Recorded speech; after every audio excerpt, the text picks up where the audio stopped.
The Black Dog Chronicles is open for your talent. Interested? Listen out for the special message at the end of this video. A very special thanks to the students of Boulevard Academy who provided the artwork for this story. Thank you very much for your hard work, and don't forget to share it with your friends and family so they can see it too. I look forward to seeing more of your work in the future.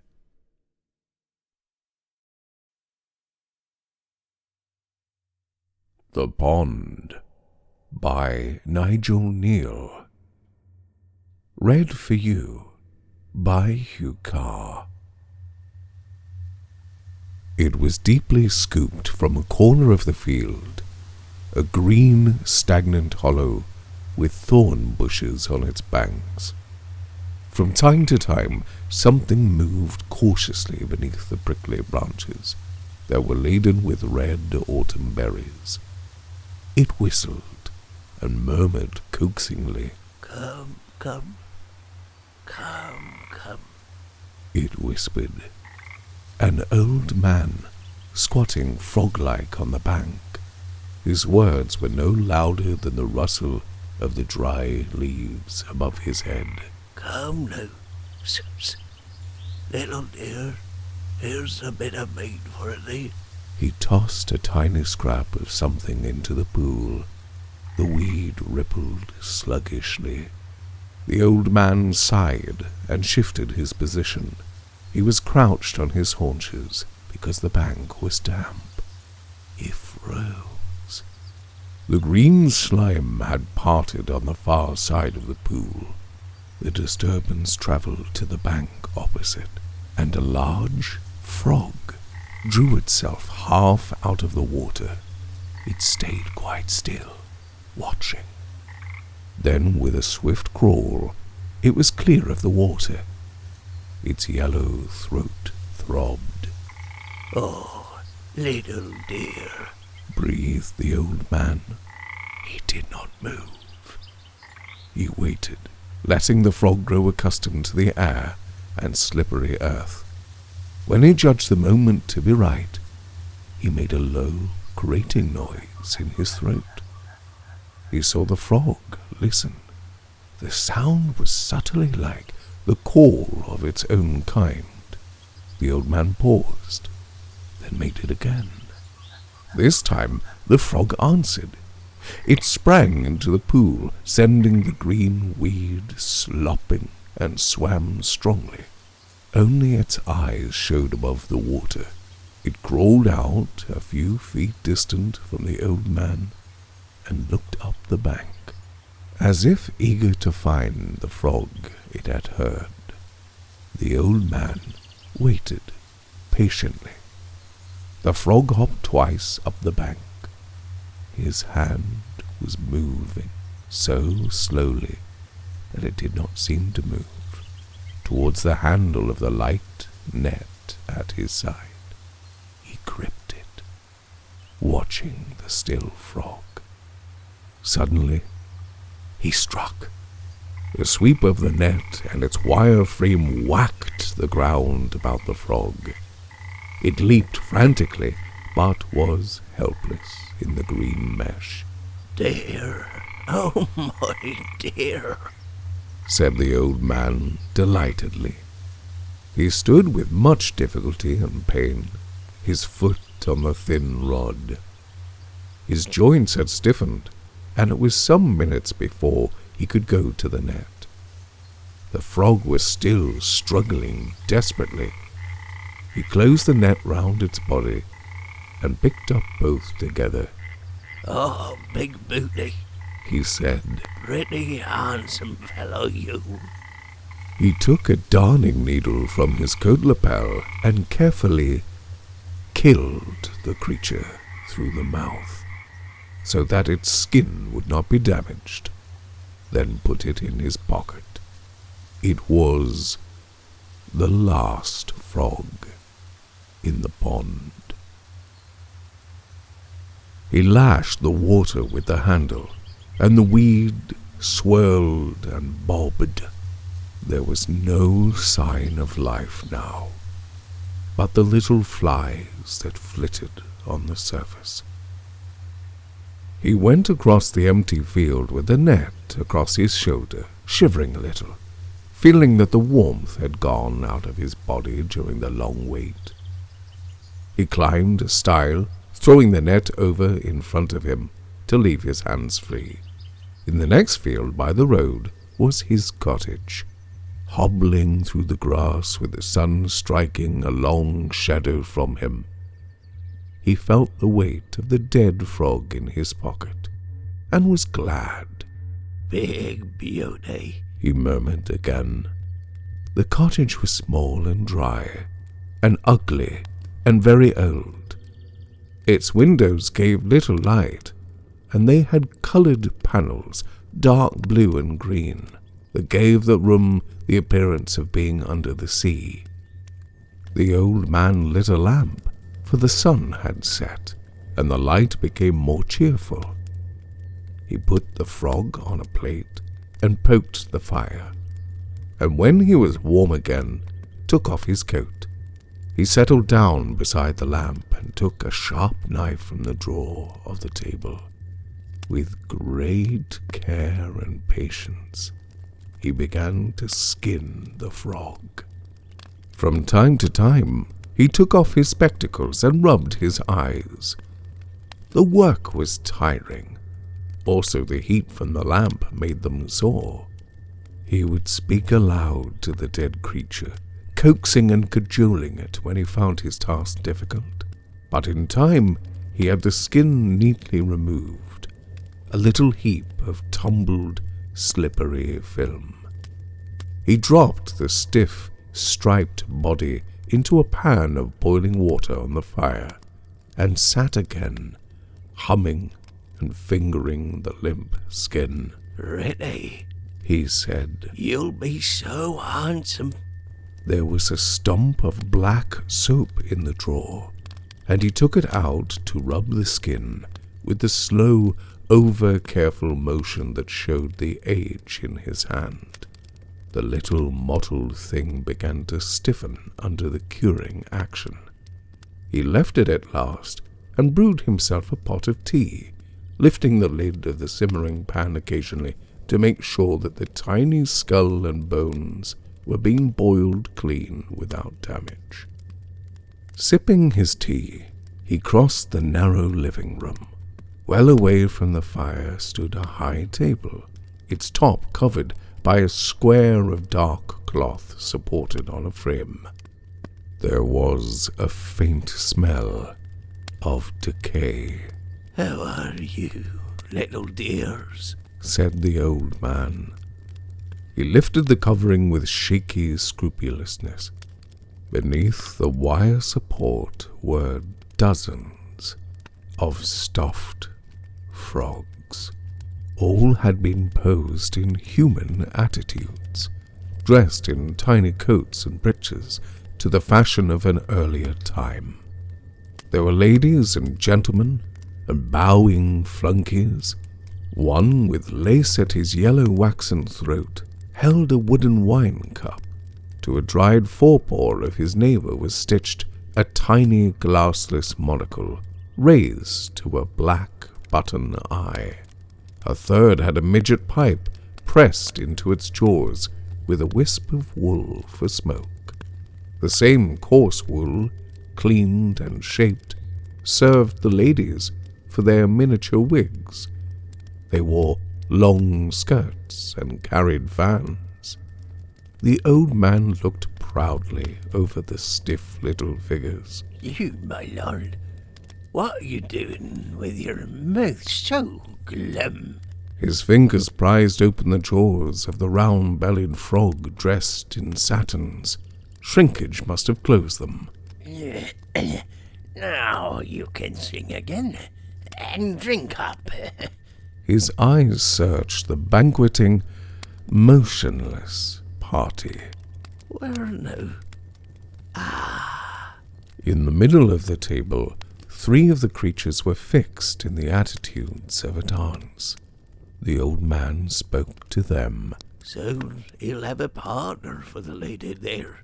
He'll be the handsomest of the whole company, my dear. So don't forget to smile at him and look your prettiest. He hurried back to the fireplace and lifted the pan, pouring off the steaming water into a bucket. Fine, shapely brain box you have. He picked with his knife, cleaning the tiny skull. Easy does it. He put it down on the table, admiringly. It was like a transparent flake of ivory. One by one he found the delicate bones in the pan, knowing each for what it was. Now, little Duke, we have all of them that we need. He said at last. We can make you into a picture indeed. The bow of the ball. And such an object of jealousy to the lovely ladies. With wire and thread, he fashioned a stiff little skeleton, binding in the bones to preserve the proportions. At the top went the skull. The frog's skin had lost its earlier flaccidness. He threaded a needle, eyeing it close to the lamp. From the table drawer, he now brought a loose wad of wool. Like a doctor reassuring his patient by describing his methods, he began to talk. This wool is coarse, I know, little friend. A poor substitute to fill that skin of yours, you may say. Wool from the hedges, snatched by the thorns from a sheep's back. He was pulling the wad into tufts of the size required. But you'll find it gives you such a springiness that you'll thank me for it. Now, carefully does it. With perfect concentration, he worked his needle through the skin, drawing it together round the wool with almost untraceable stitches. A piece of lace in your left hand? Or shall it be a quizzing glass? With tiny scissors, he trimmed away a fragment of skin. But wait, it's a dance, and it is your right hand that we must see, guiding the lady. He worked the skin precisely into place round the skull. He would attend to the empty eye holes later. Suddenly, he lowered his needle. He listened. Puzzled, he put down the half-stuffed skin and went to the door and opened it. The sky was dark now. He heard the sound more clearly. He knew it was coming from the pond. A far-off, harsh croaking, as of a great many frogs. He frowned. In the wall cupboard he found a lantern ready trimmed, and lit it with a flickering splinter. He put on an overcoat and hat, remembering his earlier chill. Lastly, he took his net. He went very cautiously. His eyes saw nothing at first, after working so close to the lamp. Then, as the croaking came to him more clearly, and he grew accustomed to the darkness, he hurried. He climbed the stile as before, throwing the net ahead. This time, however, he had to search for it in the darkness, tantalized by the sounds from the pond.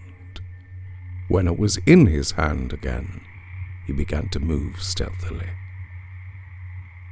About 20 yards from the pool, he stopped and listened. There was no wind, and the noise astonished him. Hundreds of frogs must have traveled through the fields to this spot, from other water where danger had arisen, perhaps, or drought. He had heard of such instances. Almost on tiptoe, he crept towards the pond. He could see nothing yet. There was no moon, and the thorn bushes hid the surface of the water. He was a few paces from the pond when, without warning, every sound ceased. He froze again. There was absolute silence. Not even a watery plop or splashing told that one frog out of all those hundreds had dived for shelter into the weed. It was strange. He stepped forward and heard his boots brushing the grass. He brought the net up across his chest, ready to strike if he saw anything move. He came to the thorn bushes and still heard no sound. Yet, to judge by the noise they had made, they should be hopping in dozens from beneath his feet. Peering, he made the throaty noise which had called the frog that afternoon. The hush continued. He looked down at where the water must be. The surface of the pond, shadowed by the bushes, was too dark to be seen. He shivered and waited. Gradually, as he stood, he became aware of a smell. It was wholly unpleasant. Seemingly it came from the weed, yet mixed with the vegetable odor was one of another kind of decay. A soft, oozy bubbling accompanied it. Gases must be rising from the mud at the bottom. It would not do to stay in this place and risk his health. He stooped, still puzzled by the disappearance of the frogs, and stared once more at the dark surface. Pulling his net to a ready position, he tried the throaty call for the last time. Instantly, he threw himself backwards with a cry. A vast, belching bubble of foul air shot from the pond. Another gushed up past his head, then another. Great patches of slimy weed were flung high among the thorn bushes. The whole pond seemed to boil. He turned blindly to escape and stepped into the thorns. He was in agony. A dreadful slobbering deafened his ears. The stench overcame his senses. He felt the net whipped from his hand. The icy weeds were wet on his face. Reeds lashed him. Then he was in the midst of an immense, pulsating softness that yielded and received and held him. He knew he was shrieking. He knew there was no one to hear him. An hour after the sun had risen, the rain slackened to a light drizzle. A policeman cycled slowly on the road that ran by the cottage, shaking out his cape with one hand, and half expecting the old man to appear and call out a comment on the weather. Then he caught sight of the lamp still burning feebly in the kitchen, and dismounted. He found the door ajar and wondered if something was wrong. He called to the old man. He saw the uncommon handiwork lying on the table as if it had been suddenly dropped, and the unused bed. For half an hour the policeman searched in the neighborhood of the cottage, calling out the old man's name at intervals, before remembering the pond. He turned towards the stile. Climbing over it, he frowned and began to hurry. He was disturbed by what he saw. On the bank of the pond crouched a naked figure. The policeman went closer. He saw it was the old man on his haunches. His arms were straight, the hands resting between his feet. He did not move as the policeman approached. "Hello there," said the policeman. He ducked to avoid the thorn bushes catching his helmet. "This won't do, you know. You can get into trouble." He saw green slime in the old man's beard, and the staring eyes. His spine chilled. With an unprofessional distaste, he quickly put out a hand and took the old man by the upper arm. It was cold. He shivered and moved the arm gently. Then he groaned and ran from the pool, for the arm had come away at the shoulder. Reeds and green water plants and slime tumbled from the broken joint. As the old man fell backwards, tiny green stitches glistened across his belly.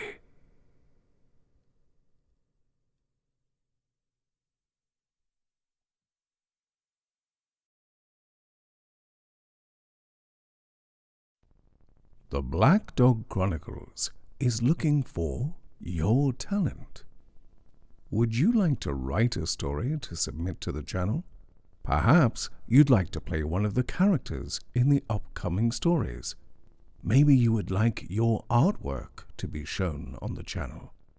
If you would like to get involved, then please contact Huw Carr via the Black Dog Chronicles Facebook group or on Twitter.